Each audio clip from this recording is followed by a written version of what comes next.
প্রিয় ছোট্ট বন্ধুরা, আমাদের প্রিয় দ্বীন ইসলাম খারাপ এবং গুনাহের কাজ থেকে দূরে থাকার শিক্ষা দেয়। যেমন মিথ্যা না বলা, কাউকে কষ্ট না দেয়া, কাউকে উপহাস না করা। কেননা প্রিয় ছোট্ট বন্ধুরা, গুনাহের কাজের ফলে আল্লাহ পাক অসন্তুষ্ট হন, আর আল্লাহ পাকের অসন্তুষ্টি বান্দার জন্য ধ্বংসের কারণ। তাই প্রিয় ছোট্ট বন্ধুরা, মুসলমানগণ গুনাহের কাজ থেকে বেঁচে থাকে, কিন্তু এই বিষয়টি মাথায় রাখতে হবে, গুনাহ শুধু ওইগুলোই নয় যা হাত দ্বারা মুখ দ্বারা করা হয়, বরং ইসলাম যেসব জিনিস দেখতে শুনতে, যেসব বিষয়ের খেয়াল মনের মধ্যে আনতে নিষেধ করেছে, সেগুলোও গুনাহের মধ্যে অন্তর্ভুক্ত। আল্লাহ পাক পারা 15 সূরা বনী ইসরাইলের আয়াত নম্বর 36 এ ইরশাদ করেন, ইন্নাস সামআ ওয়াল বাসারা ওয়াল ফুআদা কুল্লু উলাইকা কানা আনহু মাসউলা।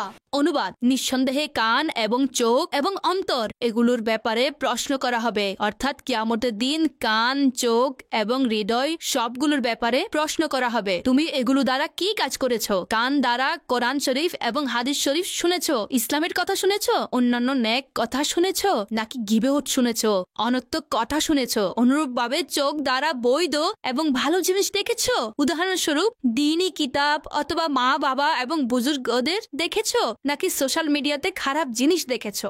অনুরূপভাবে অন্তরে সঠিক আকীদা এবং উত্তম ও নেক চিন্তা ও আগ্রহ ছিল, নাকি খারাপ আকীদা, পরিকল্পনা ও চিন্তা ভাবনা ছিল? প্রিয় ছোট্ট বন্ধুরা, এই পবিত্র আয়াত থেকে জানা গেল আমাদের শুধুমাত্র বৈধ এবং ভালো জিনিসই দেখতে হবে, খারাপ কথা শোনা যাবে না। শুধুমাত্র ভালো এবং পজিটিভ চিন্তা করতে হবে, কেননা চোখ, কান এবং অন্তরের ব্যাপারে কাল কিয়ামতের দিন প্রশ্ন করা হবে।